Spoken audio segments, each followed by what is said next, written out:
Hello and welcome to Table for Five with No Reservations. Take a seat at the table for a fresh, sweet, salty, tart, and pleasantly bitter conversation. Thank you for taking a seat at the table. Episode 1, we're going to talk about how our children rock their relationships with others.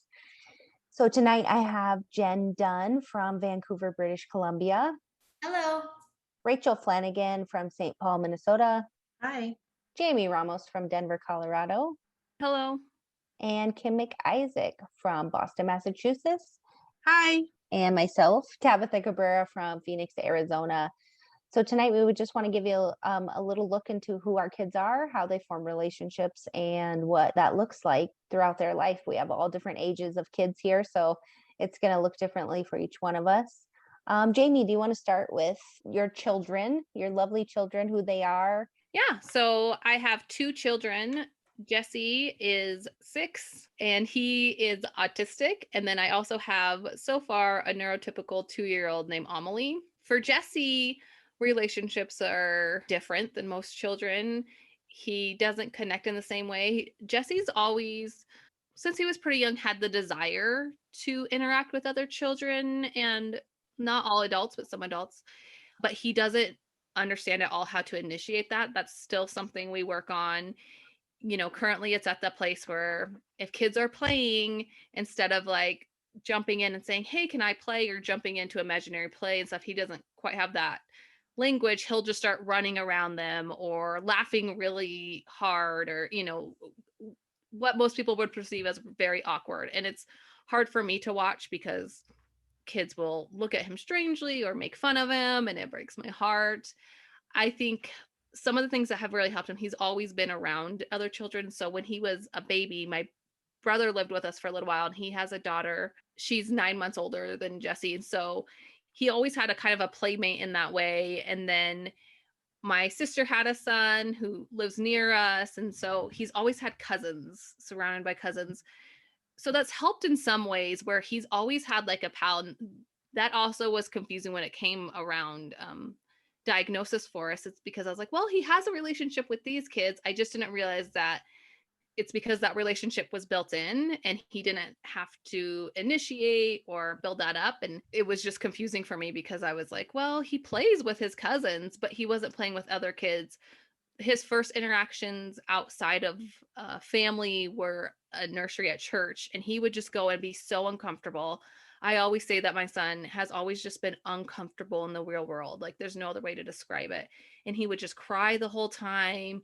He might get excited if another kid's running, then he would run, but he did not understand sharing or playing. And when the time came where it's supposed to be like parallel play, that kind of happened, but then it just stuck at parallel play a lot longer than it should. And then when he got to preschool, I think that's when we started noticing this thing he does where usually he makes friends with a really outspoken girl, and it's like a bossy girl. And this still to this day, he's at an autism center, and his best friend is a bossy girl who like makes sure he has his backpack, make sure he does this. Like, I think he gets this from me, where he's always like, okay, if you're gonna do that for me, great.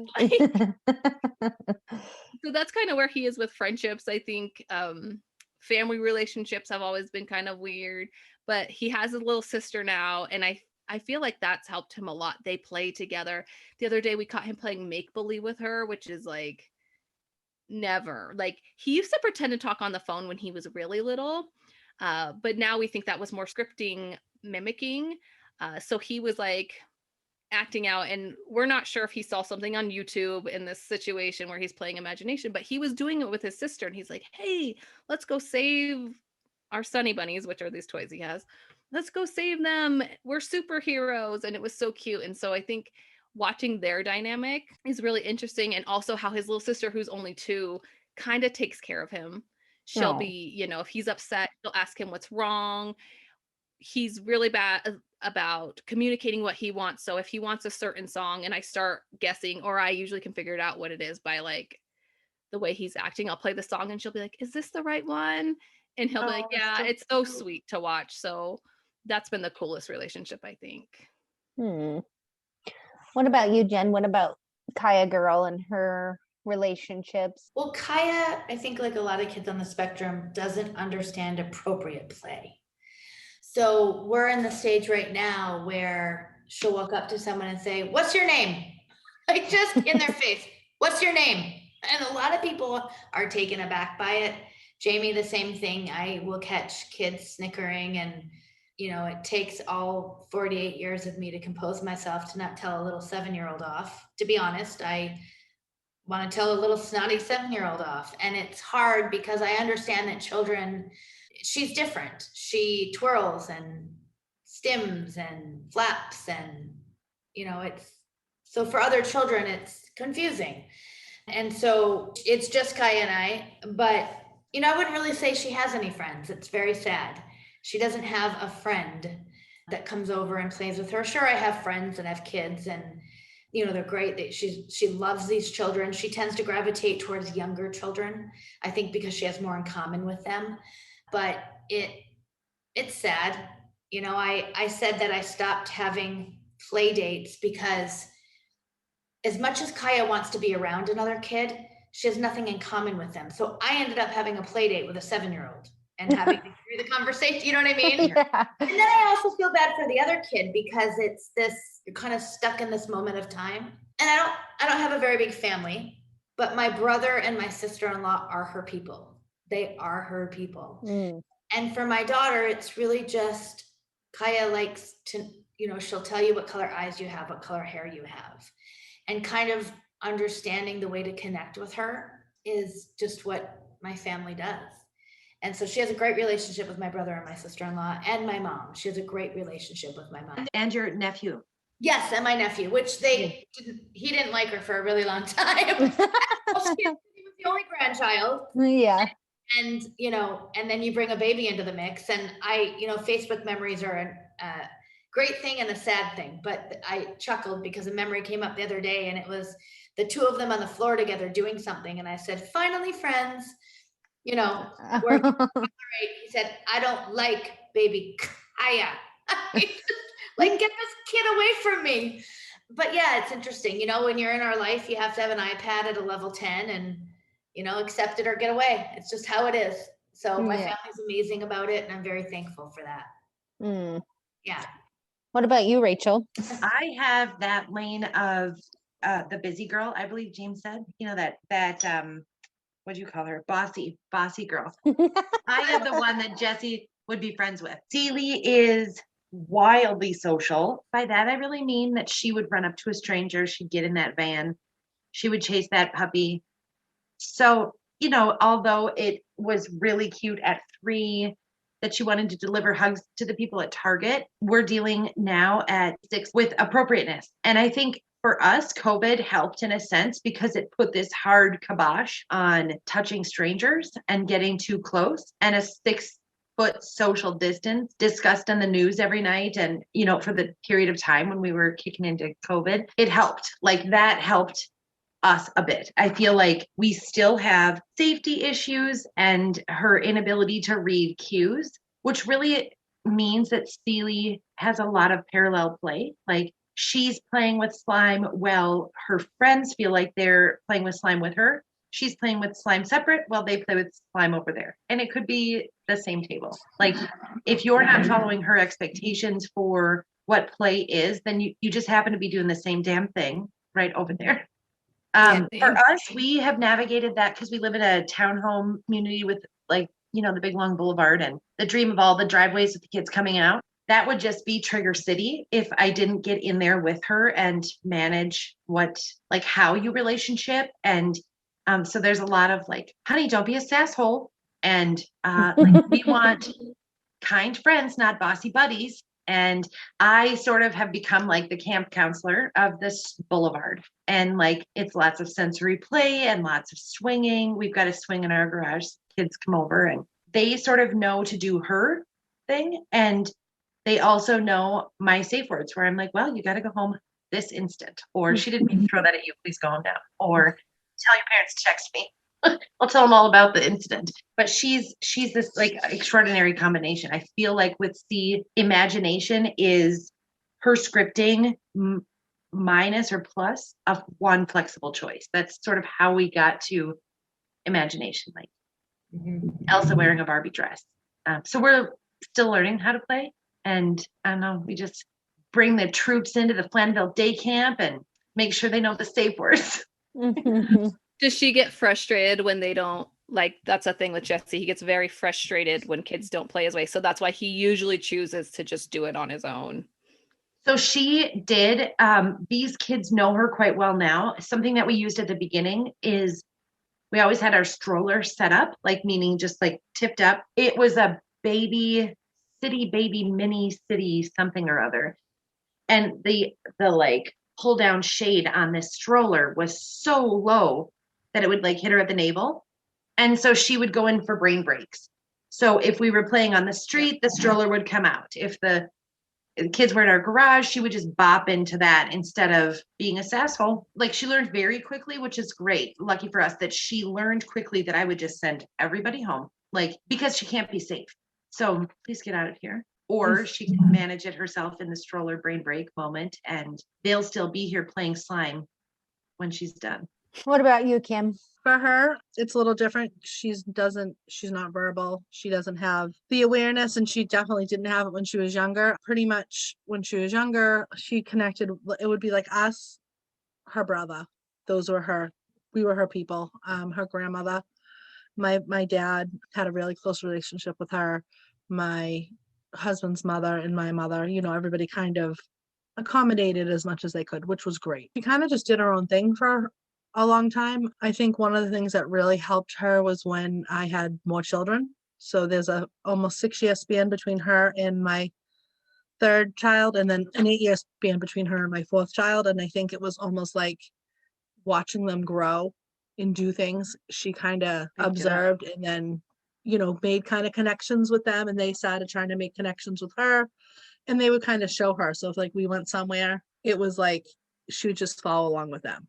I mean, a relationship is kind of not your typical relationship because she doesn't have the back and forth that normally you would have. She mostly has made connections with adults. She never really cared for children very much. That doesn't surprise me about Alyssa. I think like that nonsense. and she would like when she picks her person, like if she has a person at school, like that one teacher is her person. Like she doesn't want to be bothered also with the other teachers. Who's the and like loon in the Dory movie? It's like that. Like when you look directly into the loon's eyes, it's your person.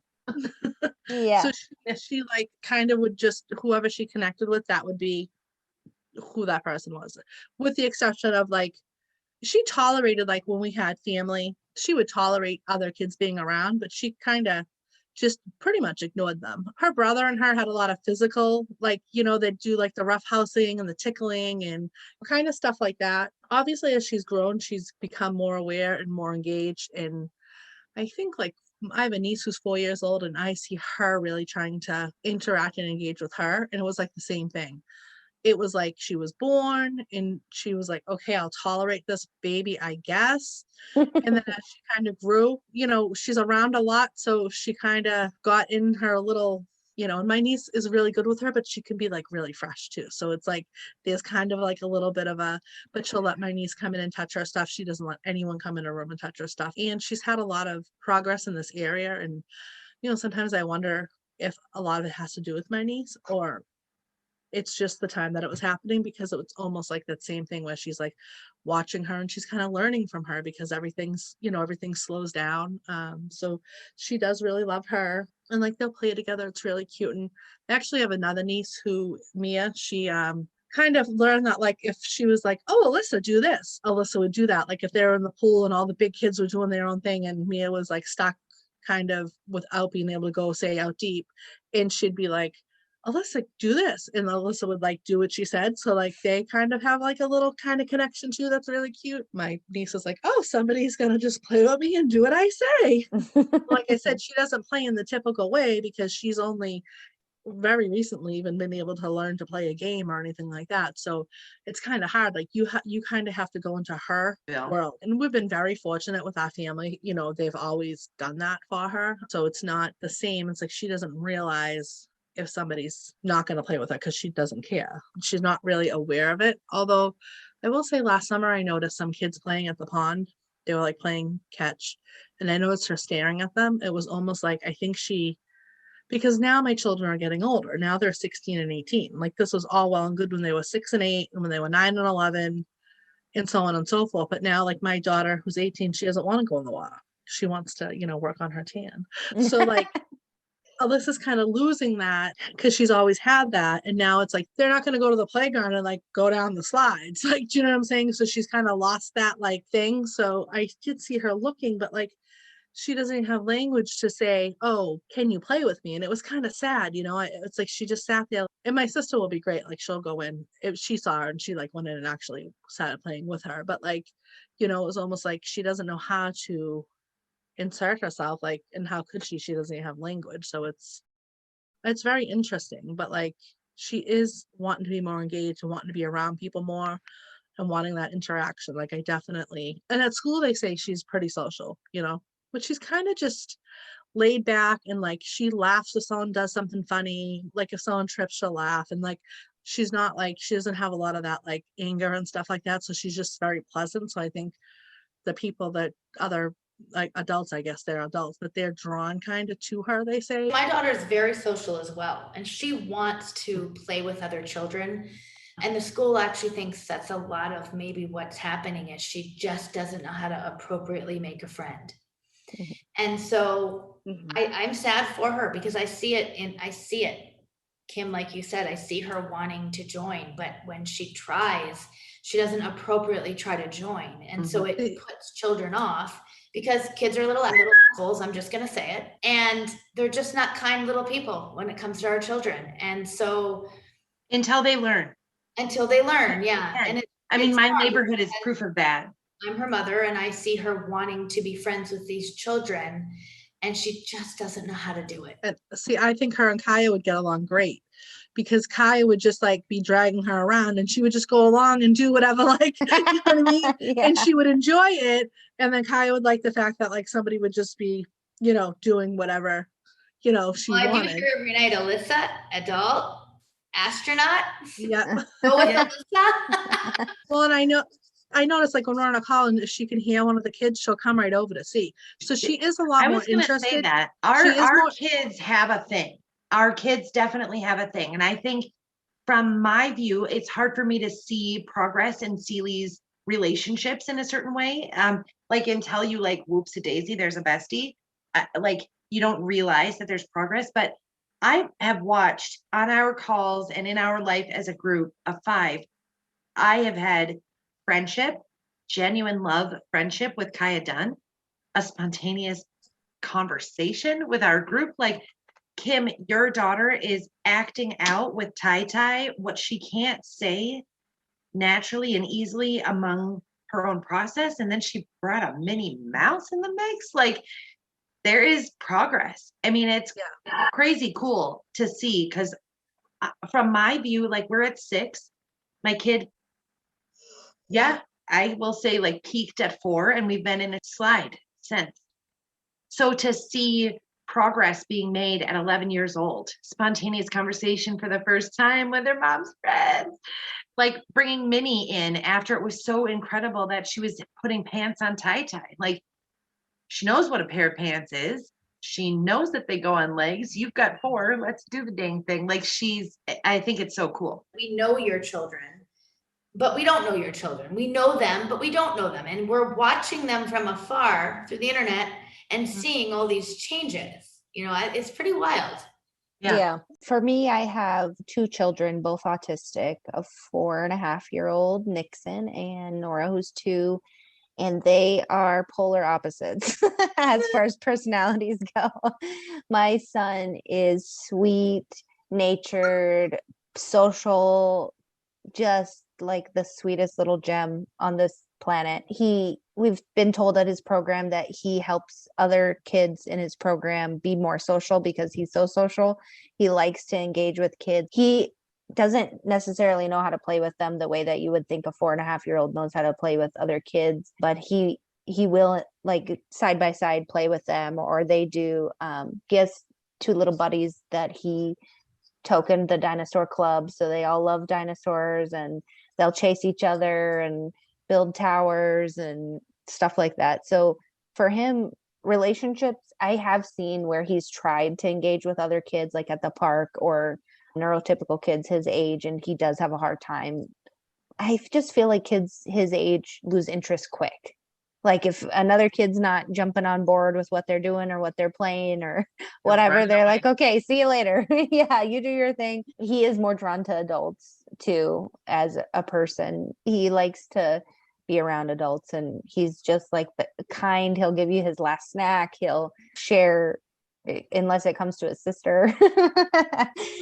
And then Nora is, I also have a very bossy girl on my hands over here. She her program describes her as knowing what she wants. And I'm like, That is a very gentle way to put it, isn't it? that's She's pretty like much- Alyssa's spirit animal, I swear. She really is. And so she's kind of more fine with being by herself. Like we haven't seen her engage with other kids really. She'll play next to them, but she doesn't want them really touching her stuff that she has. She'll tell you how it is. She definitely bosses her brother around, hands down. And just recently he realized that he's bigger than she is.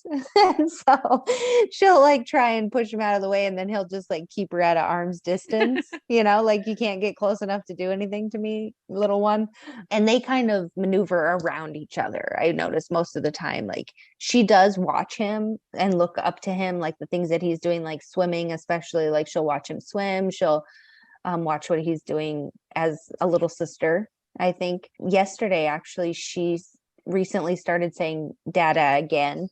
And anytime I want to put her to bed, she climbs into Nick's arms as like he's going to protect her from going to bed.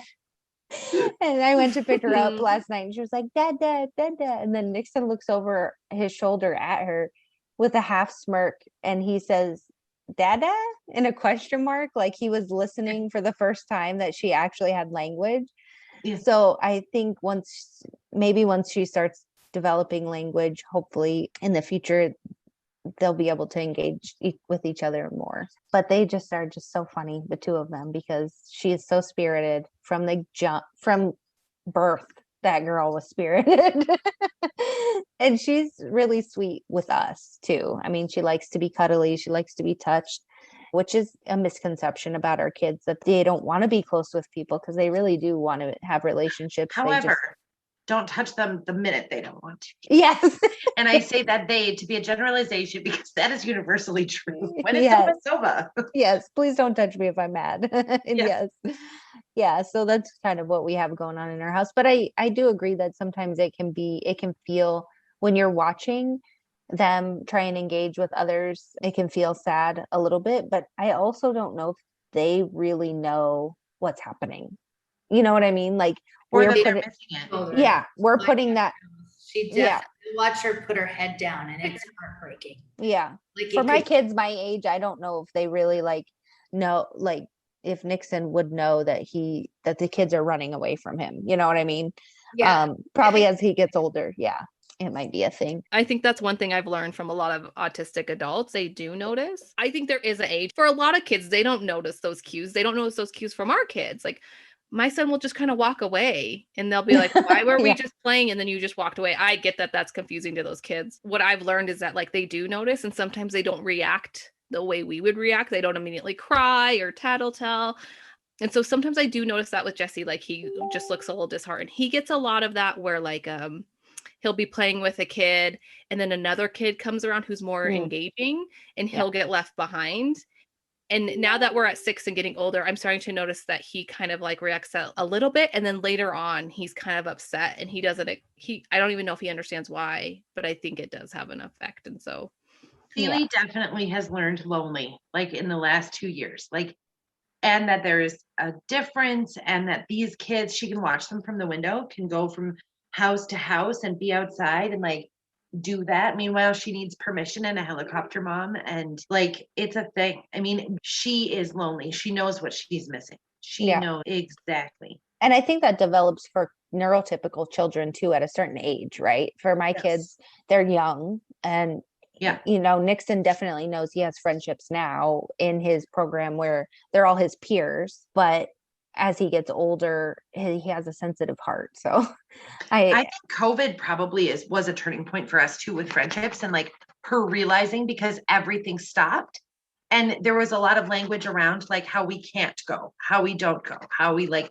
friendship has to change, how we're going to FaceTime and that's going to be enough. Like if I could have told her, hey, you're about to fall in love with all these kids, my internet friends' moms on the FaceTime, and it will sustain you. We can watch them Yeah. I know Well, one time I was talking to Alyssa about her friends at school, and I was like, "Oh, do you have friends at school?" And she just signs yes, and it's hard to know exactly what she's understanding. I don't know if she even completely gets what I'm saying. But I was like, "Oh, who's your friends?" And then just to see what she would say, and she goes, "Mama." oh, It was so cute. And then I was like, "Who else?" And she was like, "Dada." And she like then she named like her sisters. It was just like we're like, "Oh, we'll be your friends." oh. I love It was that. it was really cute. So like she did get it to a degree, but it's just fun because it's like, you Well, and know, don't you think that our kids, like for me, I definitely know that my relationship with my children is elevated because of autism. It is, mhm. we are connected on a level that is a vibration, it's a anticipation, it's a slowing down. Like there's so devotion. many devotion, patience. I mean, all mothers have this, but I think when you're dealing with autism specifically, there's a different lens that you're Yes. parenting in. And I think especially if there's communicate, not necessarily not verbal, but like if there's communication issues, like you have to really be When so you're the in tune. decoder, Yeah, you got to be so in tune to like so much more than what they're just saying. Like, I mean, I right. know certain things I can just look at her. I look at her and I immediately can sense that something is off with her. Right. It could be a look in her eyes. It could Yep. be, things that are so subtle. Part of it is natural, but like it's to such a different level. If you're not paying attention, and especially if you have nonverbal, you would miss so. I would miss so much. Well, I think you're cued into your kids as mothers and fathers too, but I think you're no matter what, you're cued into your kids. And then when you are the decoder of all the things Mm. in their life, you're even more cued in. And we have to anticipate changes and shifts in mood, or if you're waking up to a day that might be hard, you try and buffer that in some way. And that relationship is built around your physical space with them and observing them as a person, which is also pretty fascinating because I think when kids learn language really quickly, like, and I don't know, maybe Jamie, you can speak to this about Amelie and Jesse, the difference, but like for me, I've only parented autistic children at this point, so Yeah. I only know how to look at my kids in this very narrowed in space. And it also gives me the opportunity to just be with them and see who they are without having them to tell me that. I get to just feel and try and understand who they are by what they're doing and what they're putting out into the world. So it's something special for sure. Yeah, I was just about to talk about that. Like, I think since we're so close to those developmental years for a child, the first Yeah. 5 to 6 years, the difference between my kids is like insane. Especially Amelie's a girl, Jesse's a boy. There's always differences there when it comes to development. But it's almost this thing of like Amelie is so much more independent, and she's only 2 years old. She was independent pretty early on. And so I know my daughter very well. In some ways, I know her. It's easier to know her because she has that communication. She can talk very well. Mhm. But in other ways, like I know everything. She's more unpredictable in other ways. I can look at Jesse and I know exactly what's coming. I know how he's feeling. I know that he's about to burst into tears and how to navigate that, how to prevent that, or how to help with that. I can look at him and be like, he needs space. We got to go. And people look at me like I'm crazy. People like, oh, you're coddling him. I'm like, no, I'm avoiding a breakdown in front of all these other kids or wherever we're at. I'm helping him regulate because Amelie can regulate on her own. Okay, she's 2, so Yeah. there's that. Yes. But I know that she can get upset and recover, and he can't. And so it's a interesting dynamic to see. Like in some ways they're very similar, but other ways I'm like it's like raising two completely different type of children. And so just being in the thick of that right now, it's so interesting to watch because I love both my kids equally. It's the same, but my relationship with Jesse is a lot more dependent, him on me and me on him. Like We'll just say he are needs you. pals. He needs you more. In a different on way. some levels. In a different way, yeah. Yeah. I want to loop back to my comment about children. I think as a parent, I probably, if I didn't have a daughter with special needs, I want to be clear, I'm kind and I love children, and I would always encourage playing with other children.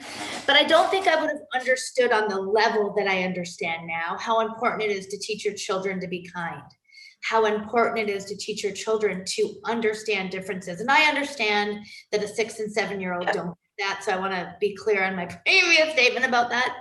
But Kaya was nonverbal until she was 5. And I think it was her 5th birthday. And I had all the kids from her class. And I remember one of the kids said, "Why doesn't she talk?" And my best girlfriend's daughter or sister kneeled down and said, "Kaya speaks with her hands because we signed." And I was like, oh, I've never thought about explaining it that Kaya talks with her hands. And I just thought that was a great explanation to another little 5-year-old to explain why my daughter wasn't answering her back, kind of thing. So Yeah, we've had questions. Teach your children kindness. Yeah, we've had questions like that before too, especially with Nixon before he was verbal, from other children. And some, little kids don't have a filter. Sometimes they're just like, "Hey, why is your kid not talking? I can't really explain that to you in 2 minutes or in a way that you would understand, but I will try my best." And a lot of times for us, it's before we have a diagnosis. And so we don't really even have an explanation ourselves. Like all we can say is there's a language quirky. delay, Quirky was my jam. Yeah. Oh, she's got some quirks around this. Yes, she does. That's how we're going to navigate that. Yeah. So it's hard, even if you don't know how to explain things to people or little kids. I find little kids the hardest because they just I'd rather questions though than stares like that. Yes. Girl, Yes. You know? Me too. Well, I think if we explain it to kids, I think if we talk to our children about it, I think too, like sometimes Jesse does that. He'll play for a minute and then he just needs his space and he just walks away the same way other kids do to him. And I'm sure it hurts that child's feelings. And they're like, "What the hell, man? This guy's rude." And so the more we can like talk about it and like parents can explain it to their kids, like I think Amelie hopefully will be really good at like that because she sees it in her brother and she sees how he has to navigate relationships. So hopefully if someone does that to her in her life, she'll be like, "Oh, that's just what this guy needs. He needs his space right now." We were at Stop and Shop. It's a grocery store here, and I was paying at the register, and Alyssa ran, and they had a bank, and it had like the grates because it was closed, and she went and she started shaking it, which was obnoxiously loud, but like whatever, like she wasn't hurting herself or anyone else, so it was fine. But the lady who was just closing up the bank kind of yelled at her. I mean, she obviously didn't know that she had special needs. You couldn't tell. And my son went right up to her and goes, "Don't you yell at my sister. She has autism." I was just like, yes. I was just like, oh, he took. I was getting ready to like, but he kind of took care of it. So like, yeah, I think sometimes, to me, it's like just explain it in the simplest way, and they do understand. When Seely's language came back, it was pretty clear that we were dealing with lots of echolalia. I always miss that first L. Why'd they have to do that? Like, make it easier to say, word, for right? the love of God. Complicated word.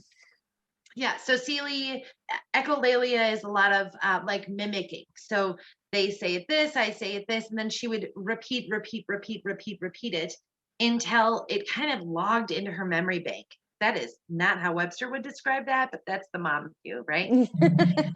And then she had scripting. And scripting is when you take little blips of what you know. And usually, again, there's a lot of repetition in building that script for her, where she's logging those words and the inflection and the way that the person moved and all of that, because it's off screens. But for Seely, when she was beginning to be faster than her awareness, like her body was quicker, safety was becoming a thing. It was all like ratcheted up because she's this Hellcat.